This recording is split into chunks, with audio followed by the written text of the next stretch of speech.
growing support base for Mr. Peter Obi, who has been criticized heavily of lacking a proper structure, political structure to win the presidential election in Nigeria. I mean, these growing influences, what are the chances, real chances of the Labour Party, a party that is witnessed more than ever before, this kind of influence at the center? Perhaps it has not gotten this kind of opportunity to fly its color in this magnitude in the last few years. And the issues raised in this election also get our attention. In the last few days of the campaign, Mr. Kenneth Okonkwo, a lawyer, actor, and spokesperson of the Peter Obi presidential campaign organization. He joins me live here in our Abuja studio. Thank you so much, Kenneth, for joining us tonight. Yeah, thank you very much, and thank you, viewers at home, for joining us. I guess you must be grinning in the waiting room when you were listening to the endorsement from someone like Mr. Babachi Lawal. How does that come to your principle and your party? Well, it is very exciting. It is a confirmation to what I've always told you, that Peter Obi is the only option. And this was the conclusion that Babachi Lawal reached. That after deliberations, they came to the inevitable conclusion that the only option was Obi-Dati presidential ticket, because it represented the equity, justice, and fairness, which is the foundation that the competence, character, and capacity of these two gentlemen will be built on. You know, the reason why at least Atiku Abubakar was feeding them with ethnic jingoism, Northerners should support the North, when they have not even seen any benefit that their Northern Muslim brothers have been governing them. Whereas Tinubu has caused the greatest disaffection and division amongst them on religious line. Peter Obi went to the North and offered them immediate, decisive, and long-lasting security.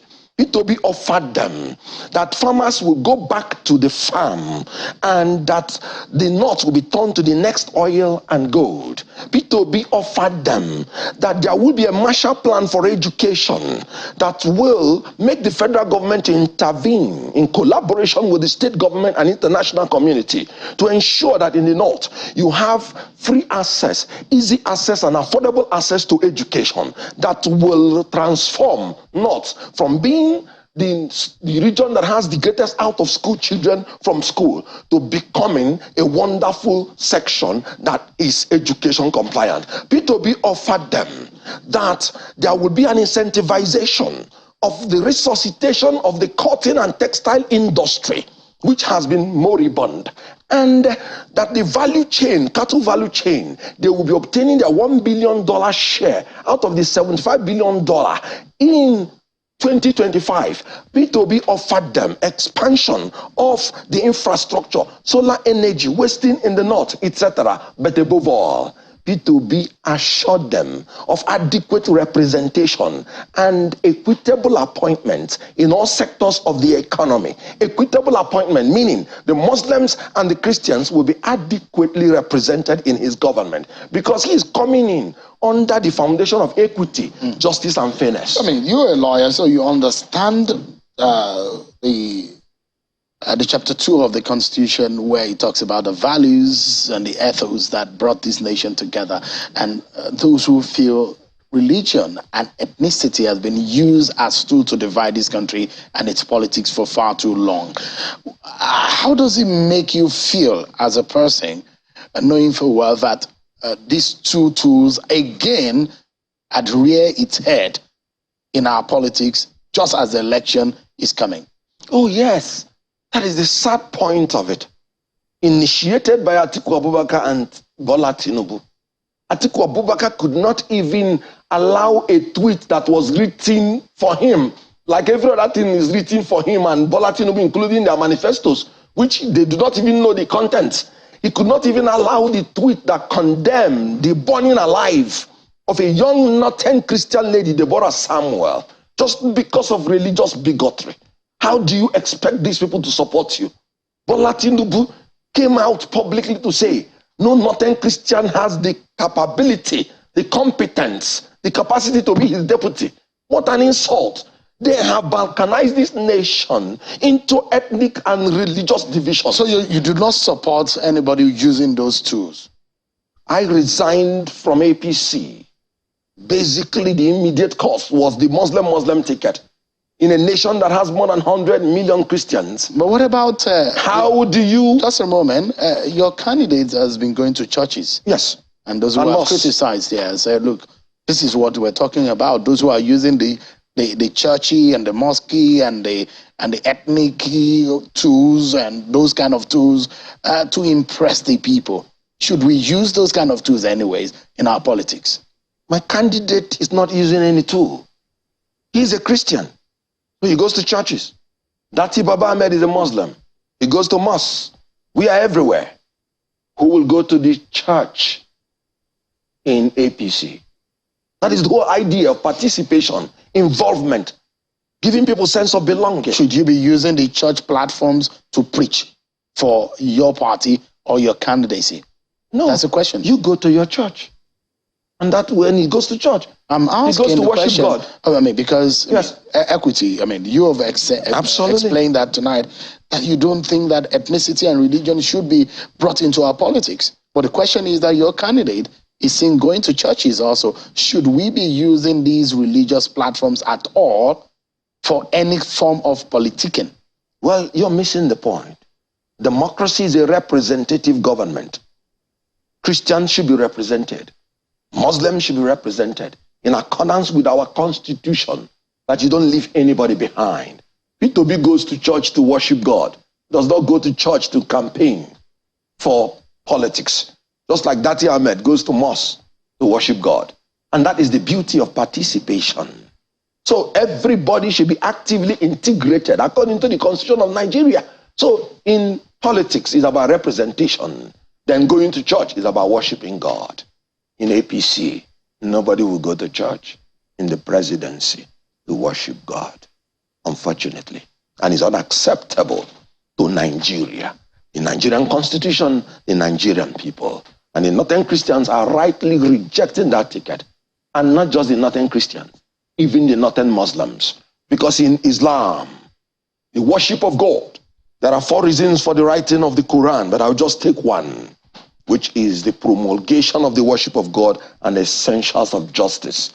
In Islam, it is not allowed that you should denigrate or destroy the integrity of any religion or any party. In any multinational, multi-religious society, Islam welcomes justice. No true Muslim will support APC Muslim ticket. And you can quote me on that. Let's look at what this means. If you can summarize what the endorsement for the APC was said. Look, Babachilawa and his friends, politically speaking, in fact, they've criticized that some of them are not even capable of winning their local government for the party in any ways. They've used the party platform for their own gains. So they really, according to them, they said they don't care to respond to the agitation of the Babachilawa and his friends who are agitated about the same faith ticket. Good. Now, you know what? I heard one spokesperson of APC sitting down here denigrating the Secretary General of Northern Elders Forum, that they do not even have up to 10% of the Northern support. In Labour Party, P2B wants to carry everybody along. We need that 10% because we don't want to leave anybody behind. Let me tell you, the greatest undoing of the APC candidate is in his unguided and unsalutary method of trying to play God. Remember, we talk about the Lord of Bodleian, and he has an uncanny relationship with the king of Babylon, the city of corruption. Recall that Nebuchadnezzar said that he built the hanging gardens of Babylon, not God. And God warned him, be humble and give respect to me, and he refused. And God struck him and he became a human monkey.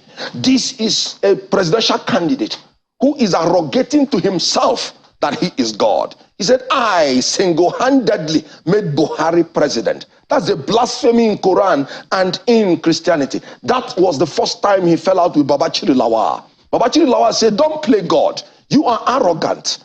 And that was what fell out between him and Rauf Aregbe Shola Ogbeni, who said, you are playing God. And it is not supposed to be so. Remember what Rauf said when the Osun election was concluded. He was abroad. And he said, he quoted the Bible.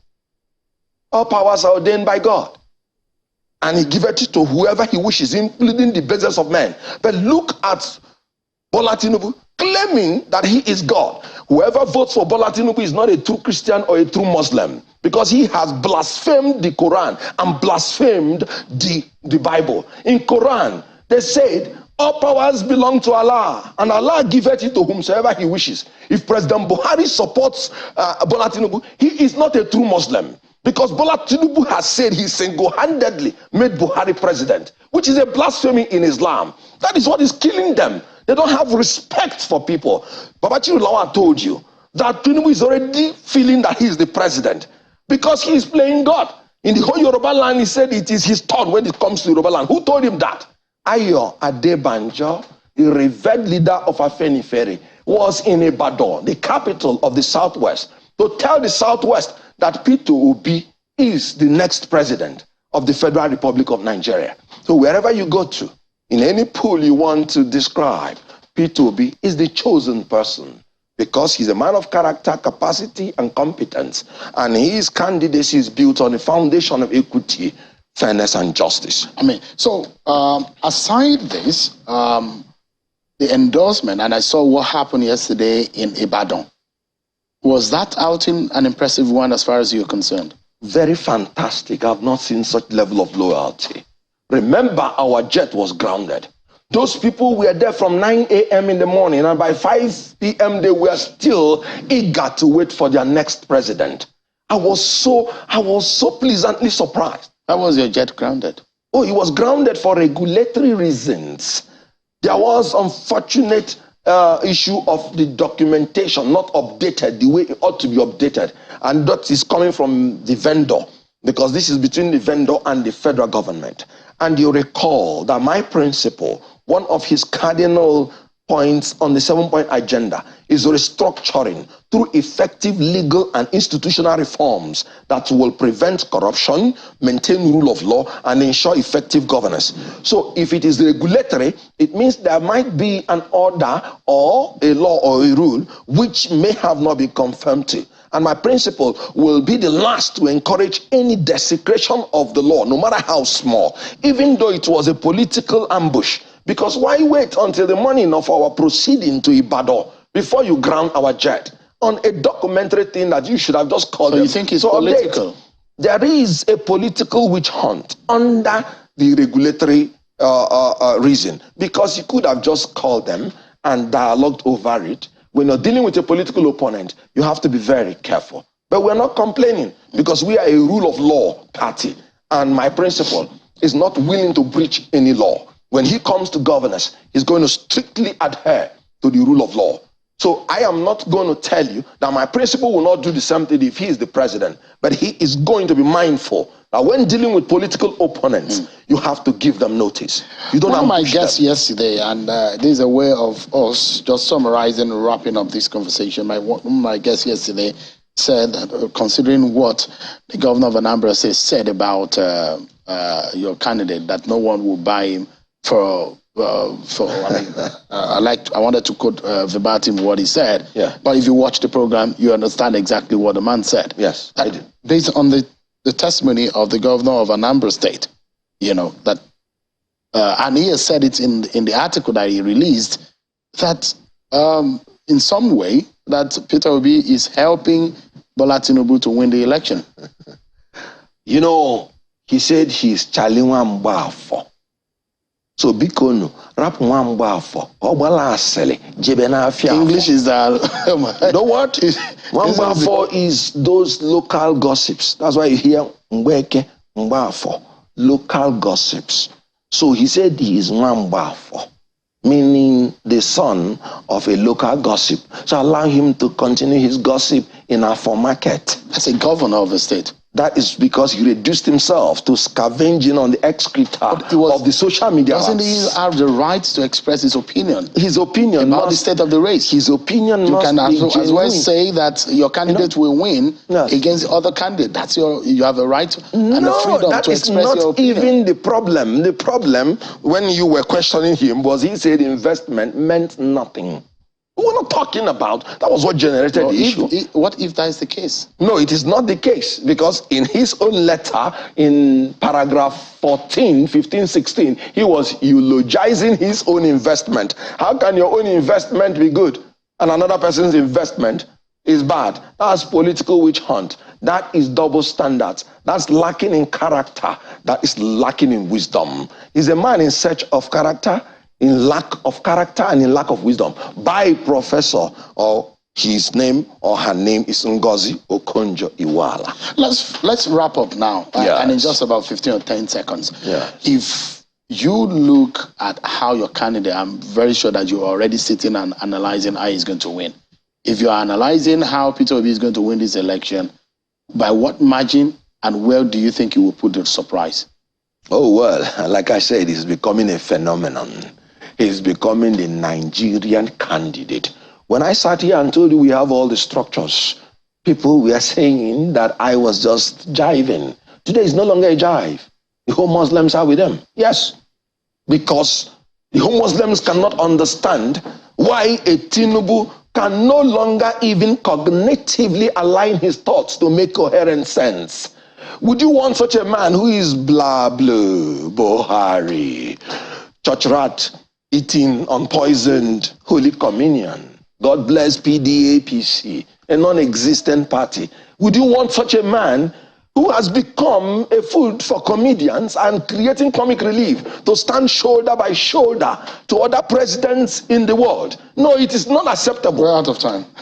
But thank you so much, Kenneth, for coming tonight. Kenneth Okonkwo is the spokesperson of the Labour Party. Thank you so much indeed for coming tonight. Thank you very much. That's our show for tonight, everyone. Many thanks for watching. I'm Sean Okimbale.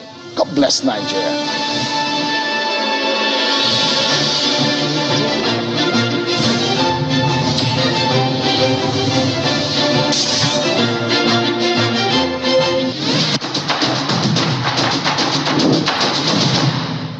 You're welcome to Elections 101 in 5, a 5-minute program dedicated to simplifying the complexities in Nigeria's electoral process. I am Samson Itodo. Let's get started. Tonight, we answer the question, what happens when a candidate dies during an election? We went to the streets to hear what Nigerians have to say. If there's a demise of the presidential candidate during the election, the expected thing is for the vice immediately take over the position. Party A candidate died during an election. The election is supposed to continue because the country will belong to that particular man. If during an election, say one of them died, there is no point to stop it because the country is not for one person. If the candidate died, the election will still continue. But quite frankly, no political party or supporters of political party wish that their candidate passes away. In the event that a death occurs, either before, during, or after the election, Nigeria's electoral law specifies what should be done. Now, disputes about the replacement of a candidate in the event of death before or after an election are settled under Section 34, Sub 1 and 3 of the 2022 Electoral Act. Now,